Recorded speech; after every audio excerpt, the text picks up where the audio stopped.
Bem-vindo a mais um episódio da Bíblia Aberta. Estamos hoje aqui em estudo, o meu nome é Luís Ferreira e temos connosco Ruben Martins. Bem-vindo, Ruben. Olá, Luís, é um prazer estar aqui. Nos últimos 2 episódios nós tivemos a oportunidade de ver Deus como o iniciador de toda a missão. Na verdade, vemos a Missio Dei, ou seja, um Deus missionário, um Deus que se envolve e se aplica para que as suas criaturas, os seres humanos, eles sejam salvos. Vimos também que, no último episódio, de uma forma particular, aquilo que é a missão de Deus para a sua igreja. Ou seja, a forma como Deus usa a sua igreja na missão. Aqui falamos de Missio Ecclesia, a forma como Deus vai utilizar a sua igreja para cumprir a sua missão. Hoje, de uma forma particular, vamos chamar aquilo que é as missões Dei, ou seja, aquilo que é o chamado de Deus a cada cristão. Se nós começamos na grande comissão a falar sobre esse convite do Senhor a irmos e pregarmos o Evangelho, a fazer discípulos, na verdade, nós hoje vamos tentar ver, através de alguns episódios da Bíblia, aquilo que é os contrastes entre aqueles que foram chamados e suas formas de reagir. Podemos começar, se calhar, pelo episódio de Babel. Ruben. Eu gostaria de logo ler Gênesis capítulo 9, versículo 1, só para nos contextualizar com o texto. Um pouco antes de Babel diz: e abençoou Deus a Noé e os seus filhos e disse-lhe: fortificai e multiplicai-os e enchei a terra. Ou seja, temos aqui uma mensagem que já é repetida, que Deus já tinha dado em capítulo 1 a Adão, para multiplicar e para encher a terra. Só que agora chegamos à Torre de Babel. Agora vamos ao capítulo 11, versículo 4 de Gênesis e vamos ver a seguinte mensagem. E disseram: edifiquemos nós uma cidade e uma torre cujo nome toque nos céus. Repara bem, Luís, a arrogância destas pessoas. Queriam construir algo que chegasse à porta de Deus. Uma curiosidade é que Babel significa porta de Deus ou porta dos deuses. Ou significa, eles queriam construir algo que chegasse até ao Senhor. E a seguir diz-nos: e façamos um nome.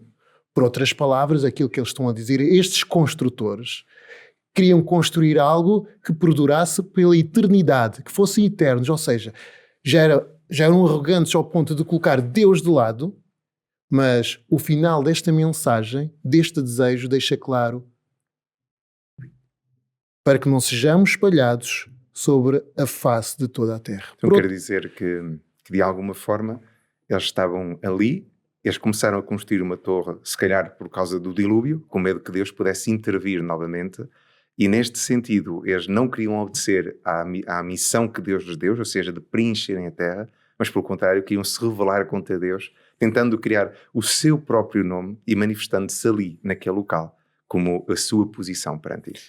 Eu poderia dizer que a torre foi um pretexto, que a verdade por detrás de tudo isto é que eles não confiavam em Deus. Ou seja, eu para confiar em alguém eu preciso conhecer a pessoa. Por exemplo, eu tenho 3 filhos. Eu para deixar que tu tomes contas deles, durante 1 hora, 1 dia, ou o que for, eu preciso confiar verdadeiramente em ti, que tu serás um bom educador naquele período. Eles não confiavam em Deus porque não tinham um relacionamento. E neste texto, aquilo que nós vemos, Luís, é que foi uma declaração de rebelião daqueles construtores para com Deus.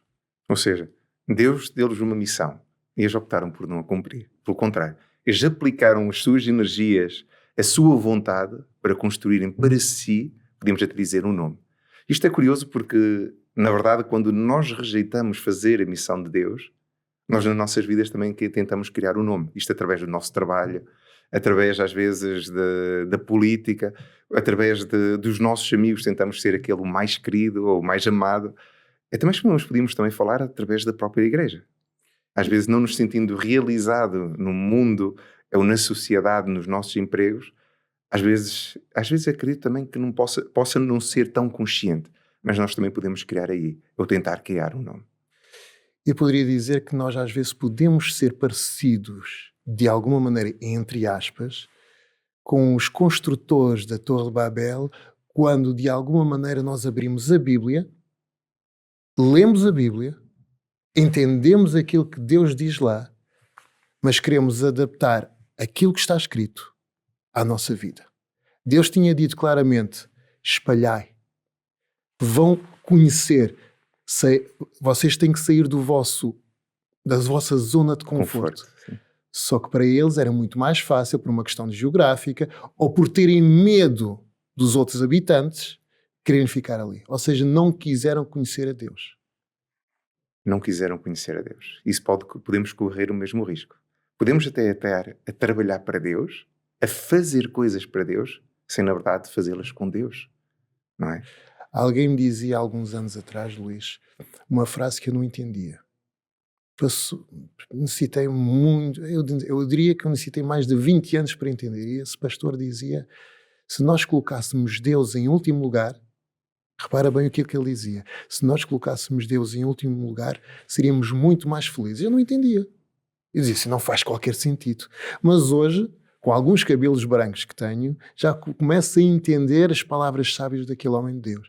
Porque a maior parte das vezes nós nem em último lugar nós colocamos.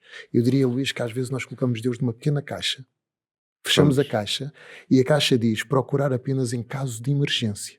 E tentamos fazer tudo aquilo que nós podemos. E quando vemos que não há mais possibilidades, e quando esgotamos todas as opções, nós vamos aqui à caixa para ver se Deus consegue resolver.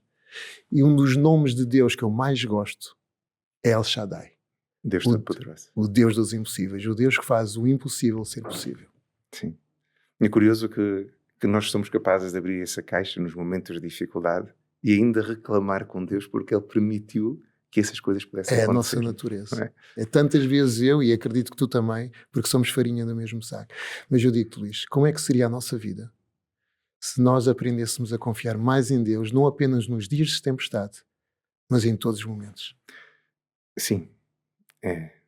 Quando Deus nos convida, Ruben, é nós sairmos do nosso canto confortável, do nosso cadeirão, para seguir aquilo que é o seu chamado. Pode ter várias vertentes, não é? Nós podemos ser chamados para pregar o Evangelho, para falar, como podemos ser chamados apenas para participar, nos envolvemos numa parte da igreja, como ainda podemos ser chamados para liderar ou guiar uma igreja também para o Senhor. Nesse chamado nós corremos o risco, se não temos atenção, tal como os habitantes ali daquela localidade em Babel, que fizeram a torre, podemos ter o risco de que os nossos planos também possam concorrer com os planos de Deus. E podemos fazer como na altura, não confiar em Deus o suficiente para fazer a sua vontade.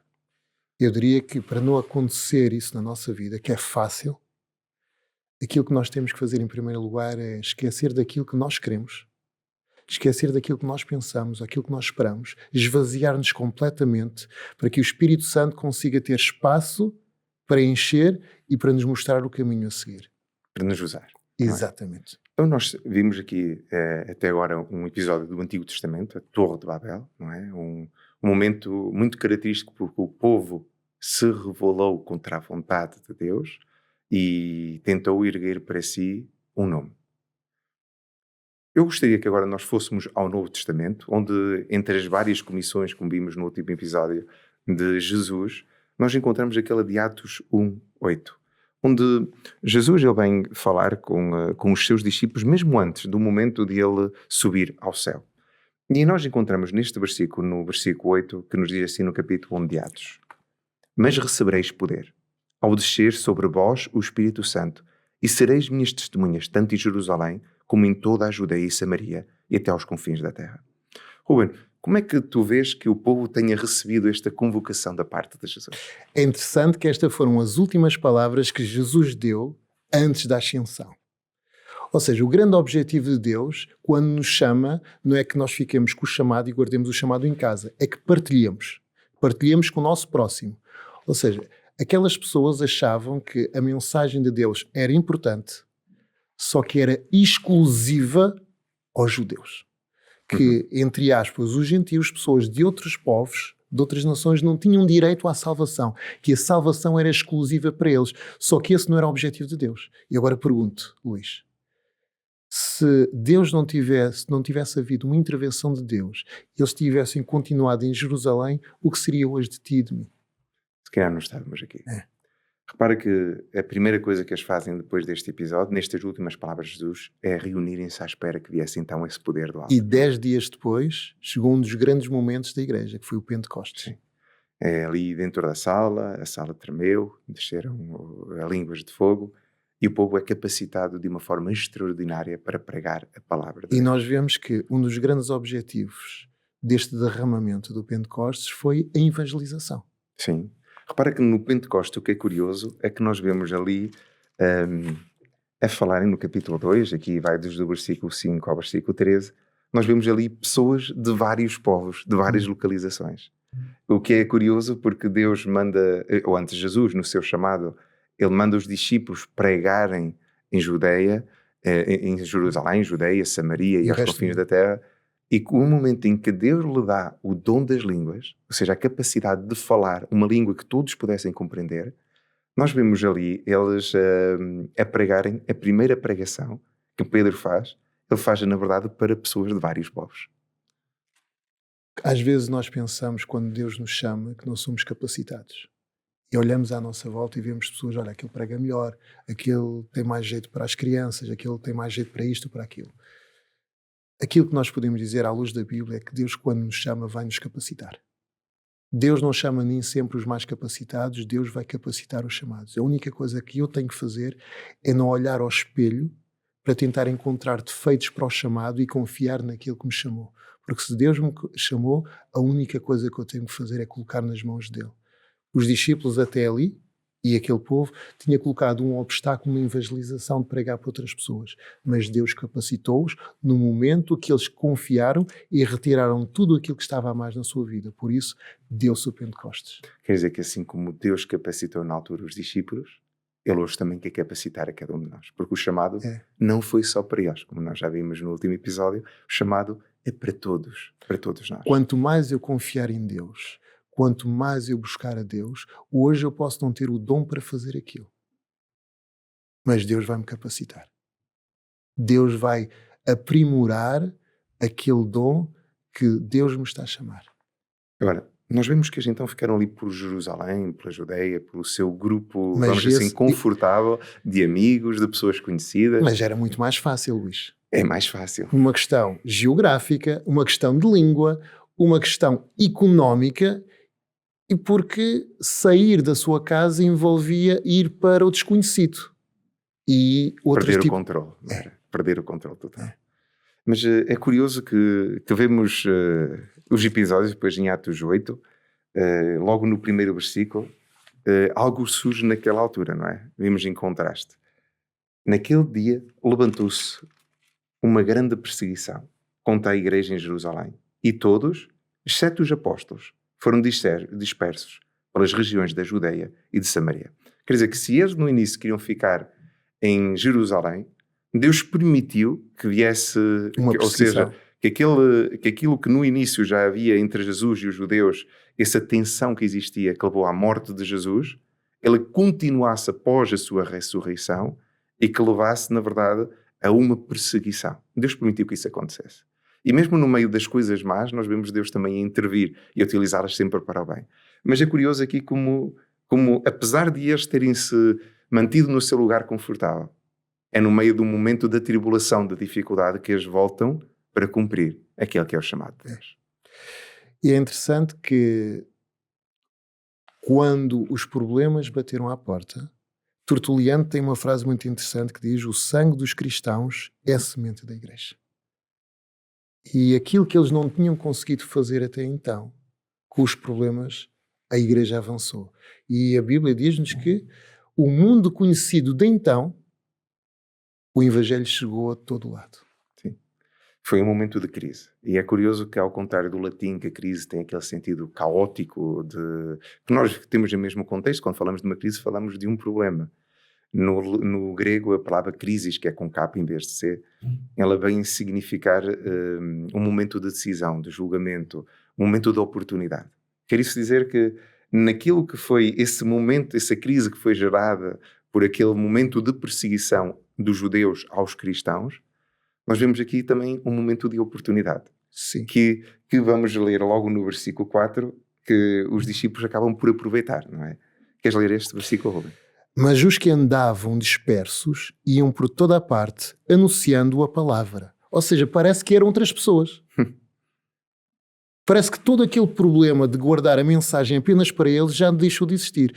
Isto faz-me pensar, Luís, tantos problemas, e utilizando a palavra que tu utilizaste ainda agora, tantas crises na nossa vida que poderiam ter sido evitadas, ou poderão ser ainda evitadas no nosso futuro, se nós abrirmos a porta a Jesus para entrar e Ele ter o controle da nossa vida. E nós vemos quando eles confiaram em Deus, no meio das dificuldades, Sim. a igreja cresceu. Sim.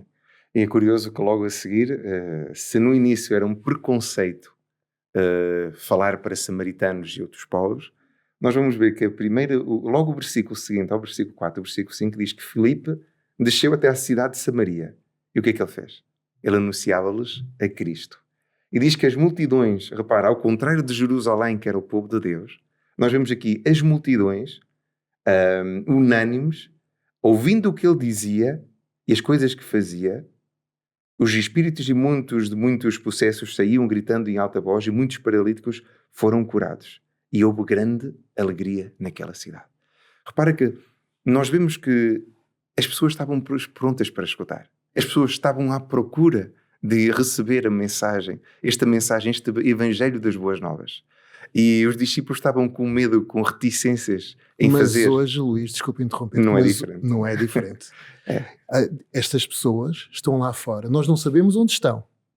Pode ser no meu prédio, pode ser na minha rua, pode ser no meu local de trabalho ou até na minha escola. Até pode ser alguém que nos esteja a escutar hoje. Também pode ser alguém que está em casa. Essas pessoas apenas precisam de alguém que esteja disponível para ir lá e levar a mensagem. Sabes que a palavra missão em si é o ato de enviar. Ela vem do grego da palavra evangelizo, que significa o anúncio da palavra. Acabamos por ir ali, Pedro, a anunciar-lhes a Jesus Cristo, ou seja, a evangelizar a Jesus Cristo, a trazer as boas novas de Jesus. Num sentido mais amplo, podíamos até falar da palavra apostelo, que significa esse sentido de enviar, mas numa maior grande escala. Ou seja, isto foi por isso que os apóstolos se chamaram apóstolos, porque foram aqueles que foram enviados por todo o mundo a pregar este evangelho. E estas palavras ainda nos dá mais responsabilidade na missão que Deus nos deu. Sim. Sim. Ou seja, o apóstolo Paulo ainda diz-nos algo em 2 Coríntios capítulo 5, que nós somos embaixadores de Deus nesta terra. Ou seja, somos os seus representantes. E para mim, para ti, deve ser considerado um privilégio poder partilhar, primeiro através da nossa vida, aquilo que Cristo fez, aquilo que Cristo está a fazer e aquilo que ainda Cristo vai fazer nas nossas vidas ao mundo, ao nosso redor. Eu achei muito interessante tu teres pego no capítulo 5 de 2 Coríntios, porque ele diz mais à frente, no versículo 20, ele diz-nos assim: de sorte que nós somos embaixadores em nome de Cristo, como se Deus exortasse por nosso intermédio em nome de Cristo, pois rogamos que vos reconcilieis com Deus. Eu poderia dizer desta maneira. Eu já tive embaixadas portuguesas no estrangeiro e quando entramos numa embaixada, aquilo é território nacional. É como se estivéssemos em Portugal. Assim poderíamos dizer que a igreja, na minha cidade, é embaixada. Dessa maneira, o meu lar devia ser o cônsul. Devia ser como um cônsul, ou seja, devia ser como uma pequena igreja, uma pequena embaixada, na esperança de trazer outros para o reino de Deus. Quer dizer que a igreja como uma embaixada, ela acaba por se situar no mundo a representar a Deus. E os cônsules, ou seja, as nossas várias casas, acabam por ser lugares estratégicos onde Deus... Porque, Luís, o que é ser cristão? Ser cristão é muito mais do que ir à igreja. Ser cristão é viver como Cristo vivia e seguir os passos de Cristo. Ruben, se nós já vimos um exemplo do Antigo Testamento e do Novo Testamento relativamente àquilo que pode ser o nosso conforto de não aceitar de imediato fazer a vontade de Deus, e daqui a alguns episódios nós vamos ter a oportunidade de falar até das desculpas que nós podemos dar para resistir a esse chamado que Deus nos faz de cumprir também a nossa missão. Eu agora gostaria de, em contraste com aqueles 2 episódios que nós vimos, ver um episódio do Antigo Testamento que se encontra no capítulo 11 de Gênesis, 12 de Gênesis, onde vamos encontrar um personagem que nós vemos, que é o personagem de Abrão, e que Abrão vem a ser depois conhecido também como como aquele que transmite a Deus, ou seja, o Deus de Abraão. Ao longo da história nós ouvimos muito a falar sobre isso. E eu gostaria de ler contigo o versículo 1 a 3. Queres ler estes 3 versículos, Robin? Ora, o Senhor disse a Abraão: sai-te da tua terra, da tua parentela e da casa do teu pai, para a terra que eu te mostrarei. O segundo versículo: far-te-ei uma grande nação e abençoar-te-ei, e engrandecerei o teu nome, e tu serás uma bênção. E abençoarei os que te abençoarem, e amaldiçoarei os que te amaldiçoarem, e em ti serão benditos todas as famílias da terra. Que contraste. Se nós vemos, acabamos de sair de um episódio do capítulo anterior, capítulo 11, que é da Torre de Babel, onde eles queriam construir um nome, engrandecer o seu nome. No capítulo 12, aqui logo no versículo 2, quando Deus chama Abrão, ele vai dizer: e te engrandecerei o teu nome. Curioso, não somos nós que temos que fazer esforços para, na verdade, ser grandes. É Deus que nos engrandece quando nós, na verdade, fazemos a sua vontade. Deus é que faz tudo. Nós só temos que nos colocar disponíveis para a obra do Senhor. Sim. Interessante na questão de Abrão é que as 3 principais religiões têm como base Abrão: o judaísmo, o islão e o cristianismo. Interessante, quando Deus chamou Abrão, ele já tinha uma idade avançada, e se para um jovem não é difícil mudar de terra ou de país, para um homem na casa dos 70 anos, um pouco mais de 75 anos, é complicado. É complicado porque tem que deixar tudo aquilo que conhece, tudo aquilo que é dele, tem que deixar a sua família, o seu espaço. E um missionário hoje, quando tem que ir para algum país, com algum continente, como a África, a Ásia, ou América Latina, ou outra parte do mundo, tem ideias daquilo que vai encontrar. Sim. Sabe mais ou menos a região, sabe que tipo de solo vai ter, só que Abrão não sabia absolutamente nada. Apenas sabia uma coisa: vou confiar em Deus, porque ele tinha tudo para dizer: não vou sair da minha zona de conforto, porque não fazia sentido naquela idade sair. Sim. Só que ele confiou em Deus. Daí que um dos nomes que nós conhecemos a Deus, além de amigo de Deus, ou do Deus de Abraão, é o pai da fé. É preciso ter muita fé para uma idade destas sair sem questionar. É verdade. Quando nós olhamos para este texto, logo no versículo 1, ele diz: e disse o Senhor a Abrão: sai da tua terra, da tua parentela e da casa do teu pai. Quer dizer que Deus queria de alguma forma retirar tudo aquilo que podia contaminar ou influenciar as decisões e o crescimento de Abrão. Abrão precisava de estar à parte. E o que é curioso neste vai para a terra que eu te mostrarei, aqui é curioso no hebraico, porque a expressão utilizada para vai no hebraico é a expressão lech lecha, que significa literalmente vai ao teu encontro, ou vai para ti mesmo. Sai do país, da tua família e da casa do teu pai para ir ao encontro de ti mesmo. A expressão ti ou para ti não aparece na maioria das versões de tradução deste versículo, mas normalmente só encontramos o vai. Mas esta forma verbal particular indica que o sujeito estabelece a sua própria identidade, ou seja, encontra o seu lugar pela dissociação do seu ambiente, ou seja, a separação do lugar onde ele está, num percurso para Deus. A mesma expressão lech lecha, ela é apenas encontrada em mais 2 momentos na história. Um deles da Bíblia, um deles também com Abrão, quando chega o momento do sacrifício de Isaac, onde Deus manda Abrão ir, em primeiro lugar, ao encontro dele. Abrão acaba por privilegiar o seu filho a Deus, e Deus a certo momento vem ao seu encontro e faz Abrão pensar: Abrão, está na altura de ir até aquele monte ao encontro de ti mesmo para oferecer o sacrifício, leva o teu filho, não é?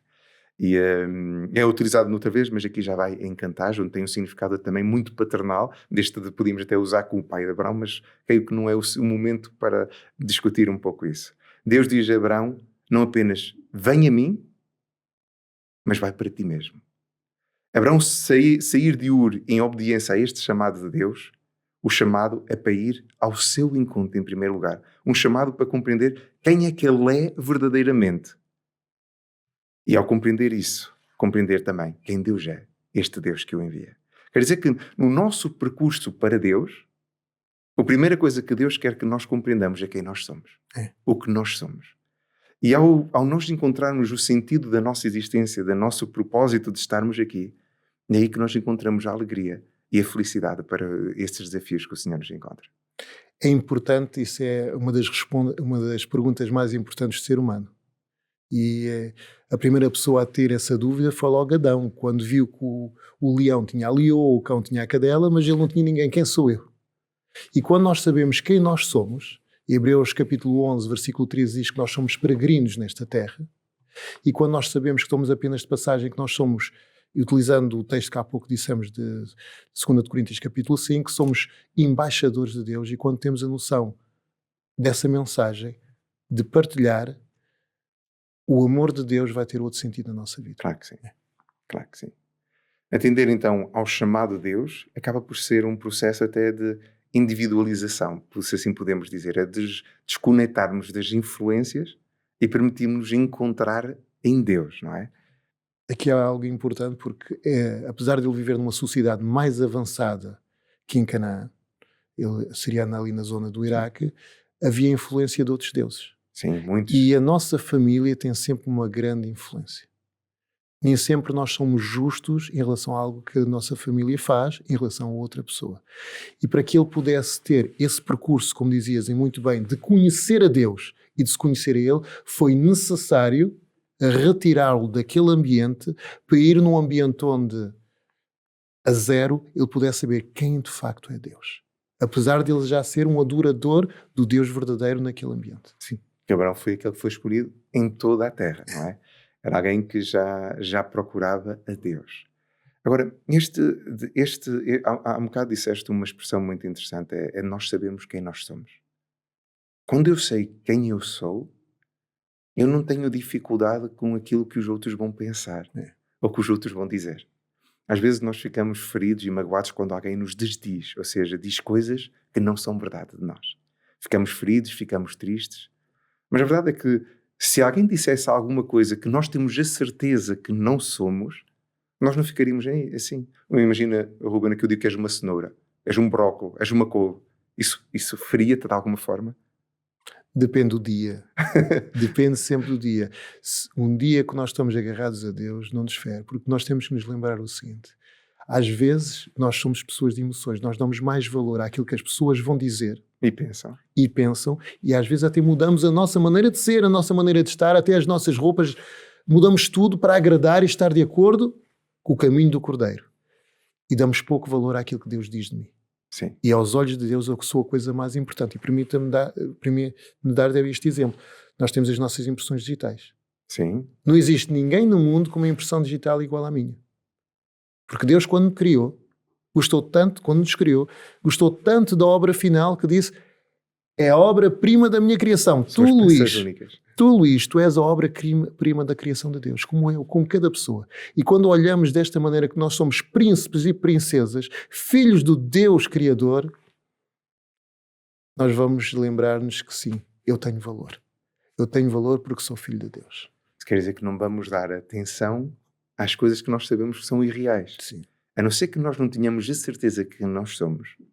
Nós vamos pôr-nos em causa, vamos temer e vamos tentar agradar, ou seja, condicionar-nos àqueles que estão à nossa volta e vamos acabar por, aos poucos, deixar de ser aquilo que Deus nos criou para ser, à sua imagem. Voltando atrás, temos que nos lembrar cada dia quem nós somos e quem está ao nosso lado.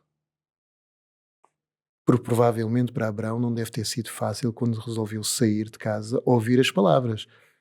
Perdeste o juízo. Olha com a tua idade, onde é que tu vais? Não faz sentido. Deve estar a ficar choné. Mas ele sabia quem ele era e sabia quem era o seu Deus. E quando temos essa conexão diária e quando o nosso carregador de telemóvel com o céu está carregado a 100%, meus amigos, vamos lembrar-nos constantemente que o meu Deus é maior que os meus problemas. E temos que nos recordar também que isto é um processo. É. Abraão percorreu 2.400 quilómetros para se encontrar com Deus. E é isto que caracteriza, na verdade, a vida cristã. É este o seguir. Jonas teve que deixar as suas concepções. Jeremias o seu conforto. Pedro teve que deixar o seu barco. Paulo as suas certezas. Mateus acaba por ter que deixar o seu dinheiro, não era? João o seu caráter. E Tiago a sua influência e o poder. E nós às vezes também somos convidados para nós podermos refletir a imagem de Deus a abandonar algumas coisas. E quando falavas há um bocado que nós somos príncipes e princesas do reino de Deus, nós temos que ter uma noção que os príncipes eles têm um papel, uma função, não é? Eles não estão ali apenas para apresentarem-se como os filhos dos reis. Eles estão ali para cumprir uma missão e quem sabe um dia também serem reis juntamente, no lugar do rei ou juntamente com o rei. Abraão foi chamado para abençoar as nações e também para ser uma bênção, não é? Ele foi convidado por Deus a sair do seu país, do seu povo e ir sem destino. Se nós formos a Hebreus capítulo 11, versículo 8, ele diz-nos o seguinte: Abraão, quando chamado, obedeceu, a fim de ir para um lugar que deveria receber por herança, e partiu, sem saber para onde ia. Há um bocado dizias que Abraão devia ter por volta dos seus 75 anos, e nesta idade ele tem que deixar tudo o que conhecia. Sua família, os seus amigos, o controle da sua vida, o seu conforto, e ir, na verdade, para um futuro completamente incerto, sem ter consciência daquilo que se iria passar. E aqui podemos ver que seguir os planos de Deus, como referíamos há pouco também, não é uma coisa fácil. Mas aquilo que Deus tem planeado para nós é sempre melhor que aquilo Exatamente. que eu quero para mim ou para a vida dos meus filhos. Exatamente. Nem sempre, Luís, os planos de Deus vão coincidir com os meus. Sim. Porque nem sempre aquilo que eu quero, porque é fácil confiar em Deus quando as coisas coincidem. O difícil vai ser quando se opõe. E aí é que nós temos que lembrar-nos que aquilo que Deus tem para mim é sempre o melhor. Sempre. Então, seguir os planos de Deus nem sempre é fácil e acaba por ter estes desafios como na vida de Abraão, que logo começa a sua jornada, apesar de ter deixado tudo. Repara que Abraão chega e uma das primeiras coisas que tem que enfrentar no local que Deus lhe ia dar como terra foi uma grande fome. Porque às vezes nós pensamos, quando Deus nos chama, tudo vai correr bem. Porque nós vivemos num mundo De pecado. E esse pecado tanto vai afetar a cristãos como a não cristãos. Só que a diferença é que o cristão vai sentir a paz que Jesus dá. Não significa que o facto de eu ser cristão não vou ter problemas. E houve fome ali. Só que o problema de Abraão aqui é aquilo que tantas vezes eu já fiz e se calhar muitas pessoas lá em casa também já fizeram. Tomamos decisão segundo os nossos olhos. O que achamos que é melhor. É melhor. E decidiu partir sem consultar a Deus. Eu acho que na altura Abraão até pode ter tido uma crise de confiança. Sim. Não é? Então tu mandas-me para aqui, dizes que isto é meu e agora não me deixas comer, o que é que eu vou fazer? Porque a lógica humana aconselhava que aquele homem partisse com a sua família para o Egito. Porque quando havia fome noutras paragens, as pessoas dirigiam-se para o Egito. Sim. Então desce ao Egito e aqui que também notamos que Abraão, apesar de chamarmos o pai da fé e termos tantas referências a ele, que Abraão não é perfeito. Como nós não somos. Há um hino que eu gosto muito que tem por título Fixa teus olhos no Mestre. Pessoas perfeitas só existe uma, que é Jesus Cristo. E os nossos olhos, se nós pensamos que A, B ou C podem ser perfeitos, vamos desiludir, como também nós vamos desiludir. Ele não era uma pessoa perfeita, era uma pessoa imperfeita a caminho da perfeição, que é Jesus. Sim. Apesar de ele ir ao encontro dos planos de Deus, ou seja, seguir o caminho que Deus lhe tinha guiado a seguir, faltou-lhe a fé. E ele começa até a desconfiar, acredito, do cuidado de Deus. E oculta, ao entrar no Egito, o facto de Sara ser uma mulher bela, por excelência, ele oculta o facto de ser sua mulher e pede-lhe a ela para dizer que era sua irmã. Era uma meia-verdade. Era uma meia-verdade. Porque tinham o mesmo pai. Só que para Deus não há um quarto de verdade ou meia-verdade. Ou é verdade ou não é. Exatamente. E o grande problema aqui é que ele não confiou em Deus. Sim. E há muitos planos de Deus para a nossa vida que não se concretizam porque nós não confiamos verdadeiramente nele. E aqui vemos também outro problema de Abraão, é que ele estava muito preocupado com a sua vida, com a sua saúde, mas não estava preocupado com o bem-estar da sua esposa quando disse apenas que era sua irmã. Claro. E se não é Deus a intervir, o que é que poderia ter acontecido a Sara? E nós vemos nesta situação é que, apesar de eu falhar, apesar de eu errar, Deus é paciente comigo, é paciente connosco e Deus é misericordioso e Deus nunca desiste de nós.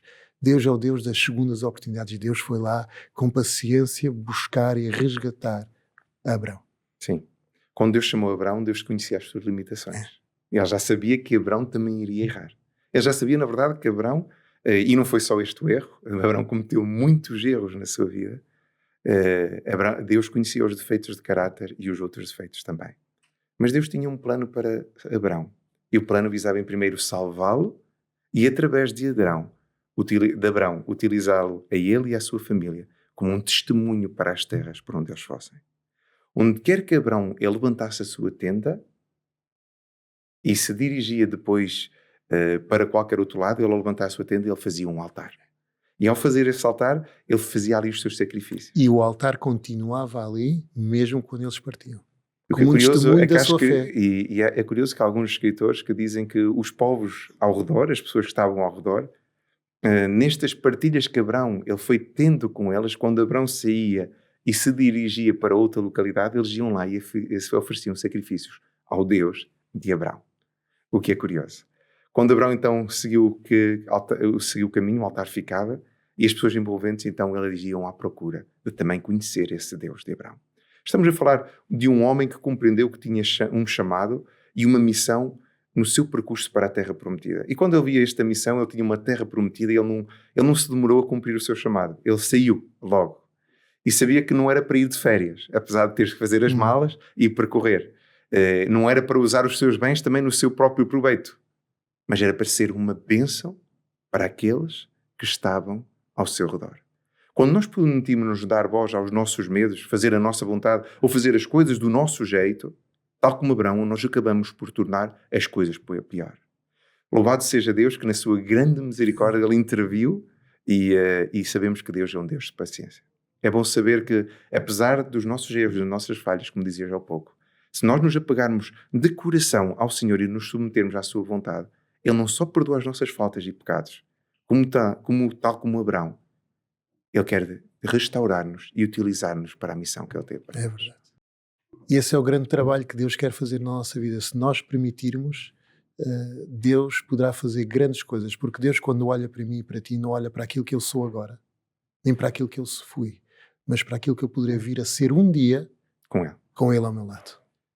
Quer dizer que ao olharmos então para a história de Abraão, contrariamente aos outros 2 episódios que vimos antes um do Antigo e outro do Novo Testamento, nós podemos ver que a nossa missão continua a ser a mesma de Abraão. Isto é, nós sermos uma bênção para onde quer que nós nos encontramos. Vivemos as bênçãos de Deus de tal forma que aqueles que estão à nossa volta, eles também queiram conhecer de uma forma especial o nosso Deus. Há um hino que não é muito conhecido, que tem por título Vêm os outros, Cristo em ti. Às vezes nós nem precisamos de falar para mostrar que Cristo está na nossa vida. Sim. Será que os nossos vizinhos, quando olham para nós, será que veem que Cristo nos nossos olhos, na nossa atitude, no nosso silêncio, na maneira como eu trato a minha esposa? Será que o mundo lá fora consegue ver na minha vida, no meu olhar, que eu sou um discípulo de Jesus? Nós não temos apenas que pregar o Evangelho, temos que ser o Evangelho. Atos 1:8, há um bocado que lemos, Jesus estabelecia um princípio de evangelismo. Eles deveriam começar por Jerusalém, pela Judeia, e depois, isto é, os lugares mais próximos, os lugares onde eles estavam, para depois se dirigirem a Samaria e depois até aos confins da terra. Um princípio que envolve também a nossa forma de fazermos a missão. Primeiro pelos locais onde nós nos encontramos, o nosso lar, o nosso trabalho, as pessoas próximas de nós, que devemos alcançar com a orientação do Senhor. Quem sabe Deus possa nos enviar um dia para outros lugares. Mas este é o nosso primeiro ministério. É nós partilharmos e, tal como Abraão, termos ali o nosso local, construirmos o nosso altar. E ser um local de representação da sua presença para as pessoas ao nosso lado. Eu diria que aquilo que temos que fazer em primeiro lugar é estar disponíveis para ouvir a voz de Deus e ir ao encontro dessas pessoas. É verdade. No último episódio nós podemos ver Jesus a deixar a sua comissão, a comissão aos seus discípulos. Quem sabe você seja também um discípulo do Senhor. Se não teve a oportunidade de ver o último episódio, pode a qualquer momento aceder a ele através do canal YouTube da Rede Novo Tempo ou da Rádio RCS.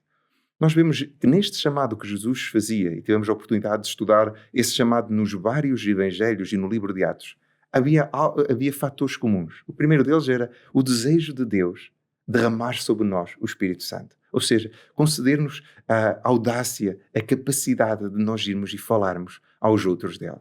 Depois vemos esse chamado de Jesus, esse convite à missão, que é o de nós irmos fazer discípulos. Meu querido, minha querida que nos escutam, saiba que se calhar está na hora de nós sairmos do nosso lugar confortável, para que Deus possa usar cada um de nós na missão para aquele que nós somos chamados.